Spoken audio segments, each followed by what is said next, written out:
কমিটিৰ সৌজন্যত আৰু লগতে পূৰ্ণজ্যোতি সংঘৰ সৌজন্যত আমি বিগত ৪৯ বছৰ ধৰি আমাৰ স্থানীয় নামঘৰত আয়োজন কৰা হৈছিল।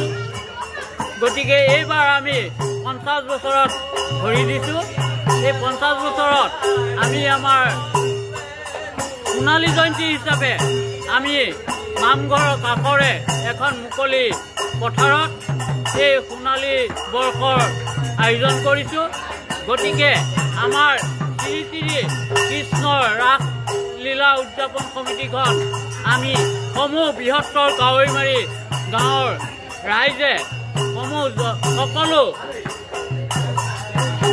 জনগোষ্ঠীৰ লোকসকলে মিলিজুলি আমি আয়োজন কৰিছোঁ। গতিকে ইয়াতে আপোনালোকৰ সহায় সহযোগিতা কামনা কৰিলোঁ আৰু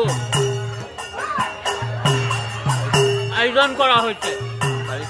তাৰিখটো হ'ল অহা ৭ ডিচেম্বৰ সন্ধিয়া ৭ বজাৰ পৰা আমাৰ এই কাৰ্যসূচী অনুষ্ঠান আৰম্ভ হ'ব। গতিকে সকলো বৃহত্তৰ কাৱৈমাৰী গাঁৱৰ ৰাইজৰ সহায় সহযোগিতা উপস্থিতি কামনা কৰিলোঁ।